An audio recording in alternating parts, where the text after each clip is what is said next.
Hey everybody, it's Dr. Jensen, and I just wanted to take you on a brief tour of our course, as well as point out some more helpful hints and details that will be useful to you during the semester.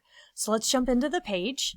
This is our main page, and by now you've already found the start page, which takes you to our welcome videos, our syllabus videos, and so forth.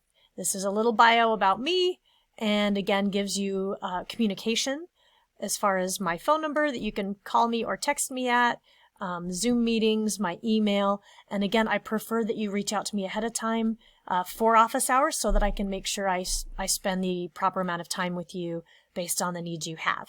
And I'll send you the Zoom link and we'll get that arranged that way. Again, I have the syllabus here and again, just some tabs that talk about how we're going to do our learning and activities and the overall grades in the course. So keep in mind, right here on the first day of class, your research paper is about 64% of your grade. This is what's considered a high-stakes class. It is challenging. This is required by the department to have a major research paper as part of your overall score.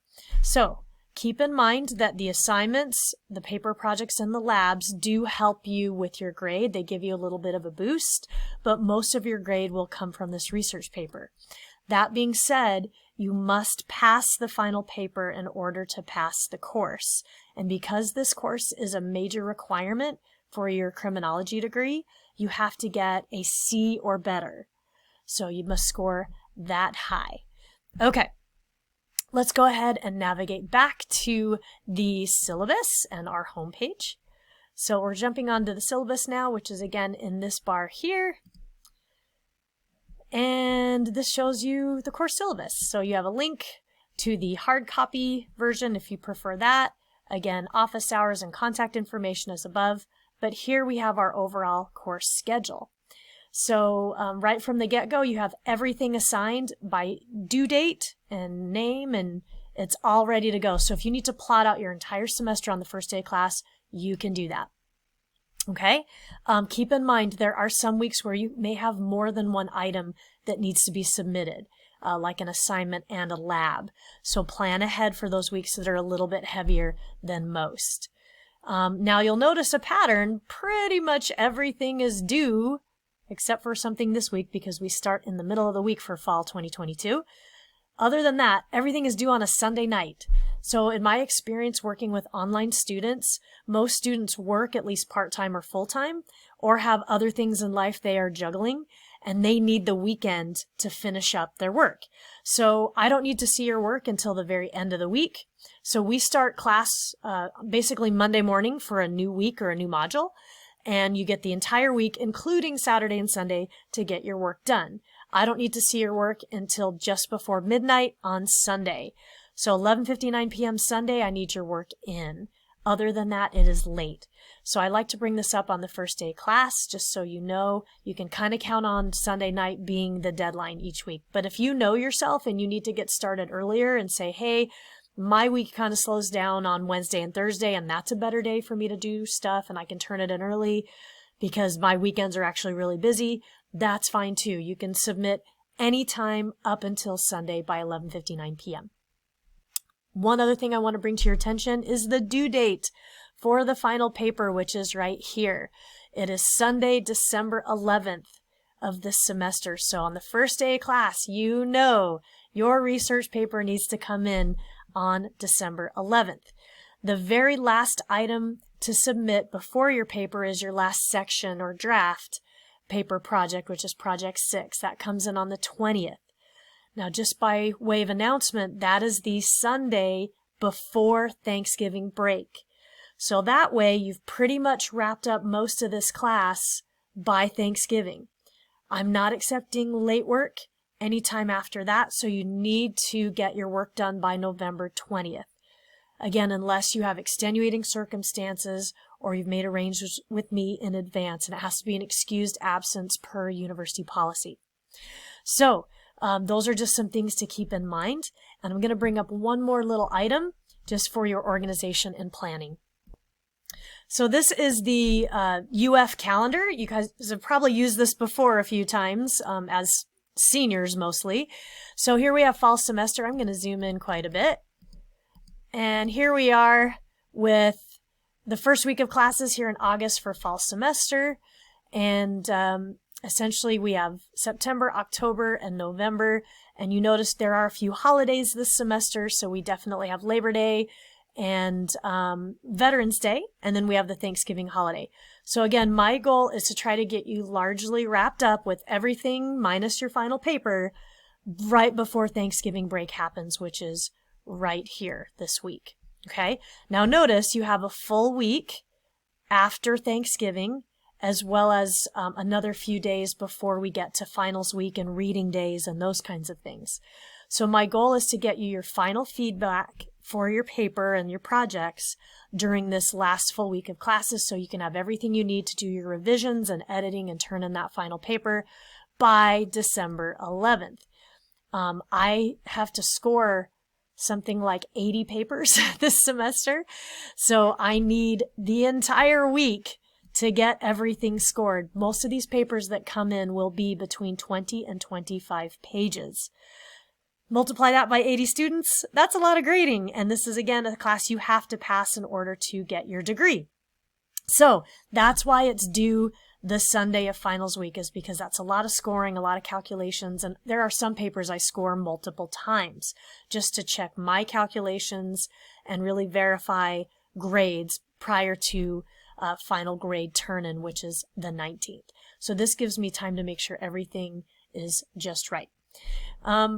But yeah, essentially that is when finals week is and classes are. So this is a good calendar to have in mind. If you just Google search UF or University of Florida Academic Calendar Fall 2022, you'll find a file that looks like this.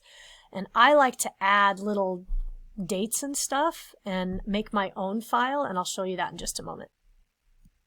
Hey, so what I like to do, just to stay organized, is I take this academic calendar and then I insert all these little boxes that kind of tell me when each week starts so that I don't lose track. So for example, this is basically wrapping up week 1. This is when week 2 starts, week 3, week 4, week 5, week 6. And they're basically just text boxes that I insert on top of an image. But that way, if I'm like, okay, wait a minute, it's October 9th. Are we in week 7 or week 8? I can't remember. I can go, oh, no, okay, this is the beginning of week 8, so I know where to go. So yeah, I find this really helpful. If you want a copy of this, just send me an email and I'll send it to you. I do this for spring semester too. I actually have little due dates and stuff that I set up for spring. Now these other boxes that are green, that's for my other class that I teach, the professional development class, because we only have 8 modules in that class and each module is 2 weeks. So this way it tells me which 2 weeks are the 2 weeks of module 3 or module 2 or module 1 and kind of when they start and stop. And it just kind of gives me a visual directive on when everything is beginning and wrapping up. So again, if you find this helpful, copy me, I don't care, or I'll send you this file if you want it because I've already done all the shape work. But I find it as a useful tool. All right, we're back in our class. So again, I'm in the syllabus part of the course. All of your summary is here, and this copies to that dashboard calendar that you have in e-learning so you can get some reminders and things like that. Let's look at the nuts and bolts of the class. So I'm going to jump in the quizzes link right now. You're going to notice that all of our labs are essentially set up as little quizzes. Okay, so I don't want you to panic and think they have to be done in a certain amount of time. These are untimed quizzes. So you can enter and exit and start and stop your lab attempt basically whenever you want, and it saves the work you've already done. So if you want to start your lab during your lunch break on Monday, but you might not get back to it until Wednesday, you can absolutely do that in this class.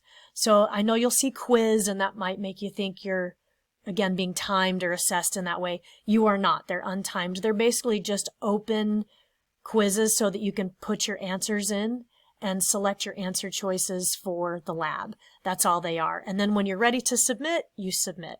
Okay, but they are untimed. So that's kind of how the labs go. Yes, you will have lab partners in this class. They are optional. I do not require you to work with a lab partner. but I like to assign them so that you have classmates that you can turn to if you have quick questions, or maybe you want to work on a lab together, or you're maybe struggling working on a variable, or you can't figure out how to do something and you may not want to reach out to me or a TA, you have someplace else you can go. So again, I always tell people, don't be afraid to call me or Zoom with me or talk to the TAs or myself. That's why we're here. We're here to help you. We're very friendly. We're very open. But occasionally some people get nervous and they're like, I just don't want to bug the professor. I just want to text a classmate. You can certainly do that in this class. And that's why I have lab partners. If for any reason your lab partner is not working out or you really want another assignment, I can add a group that's more of a threesome rather than a pair, or whatever you want to do. Again, just be very mindful with using other tools like GroupMe or WhatsApp or these kind of things, because you are responsible for your own work, and you want to make sure you're following academic policy and academic honesty as you collaborate on some of this. Okay. Oh, the other thing is with labs that I want to mention is you're all working on the same data. You're all getting asked the same questions. You should be getting the same answers, right? It's kind of like a math class.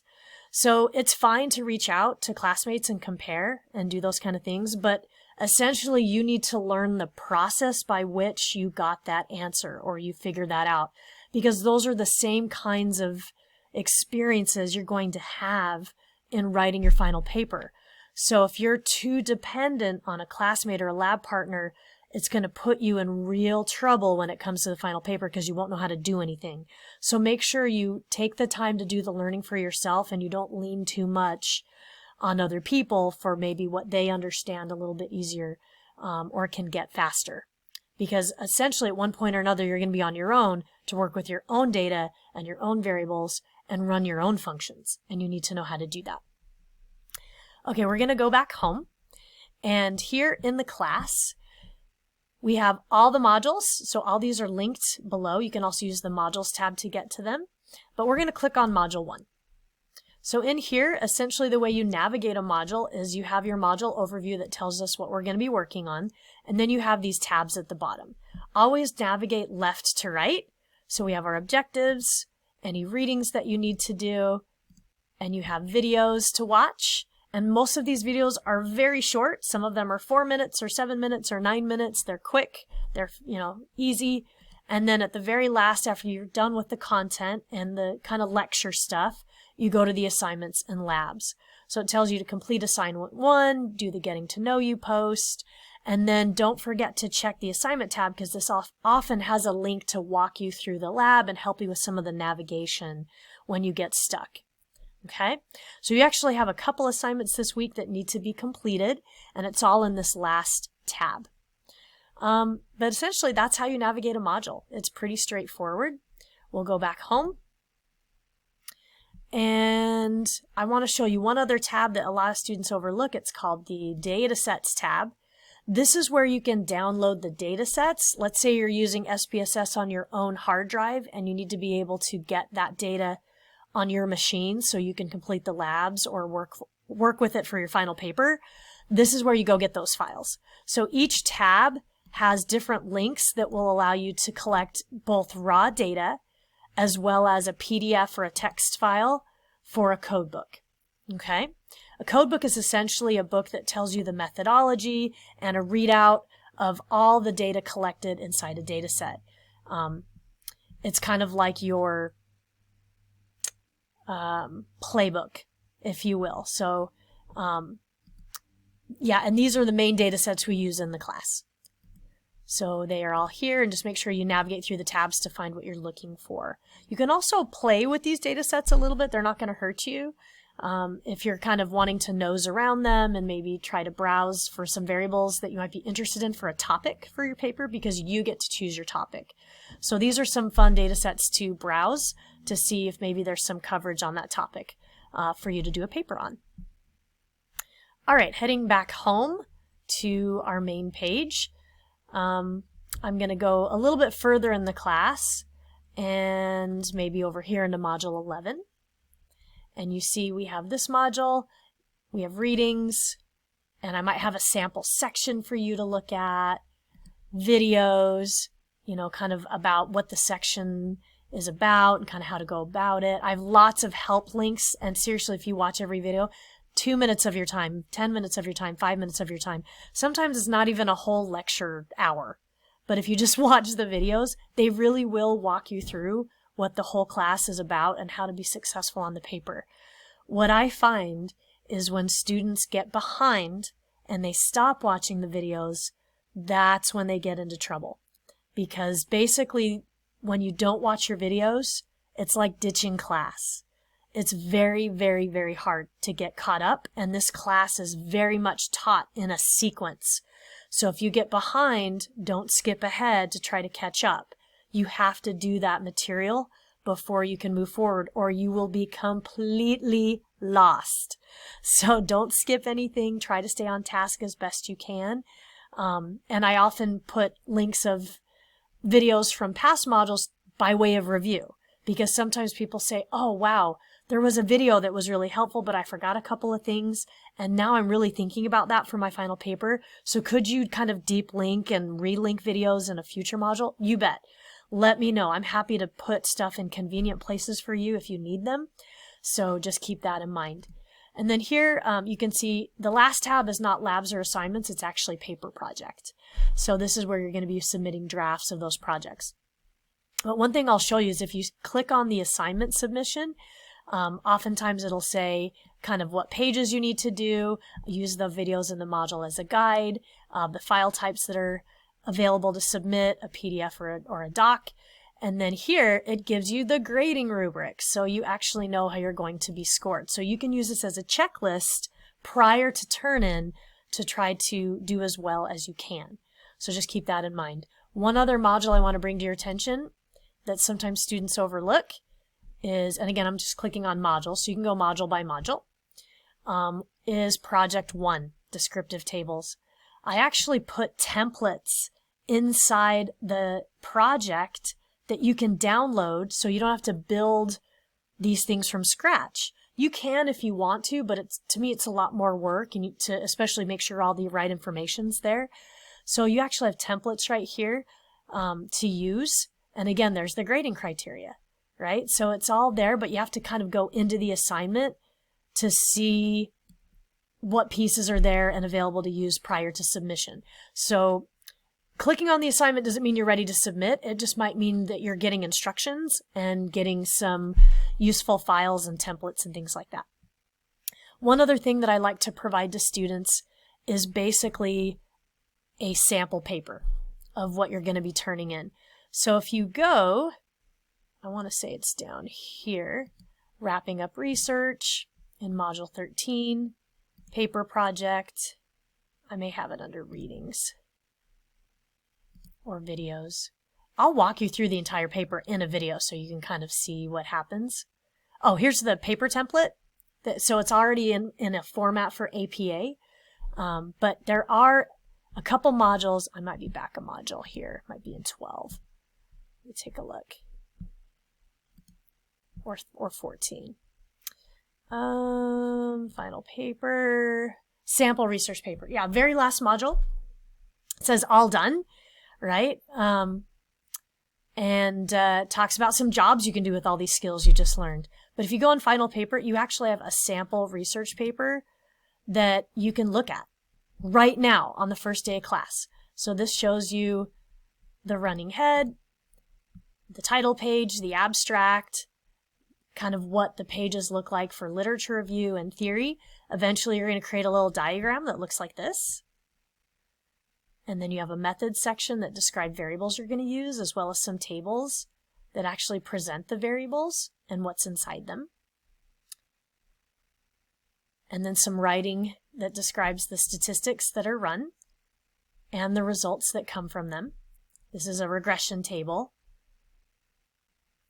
And then a write-up of what you learned and a discussion and conclusion. The final pages of the paper are references. And that's it. This is a 24-page paper. So on the first day of class, you can go check out what this paper looks like, because I remember when I wrote big papers, I wanted to see an example of one.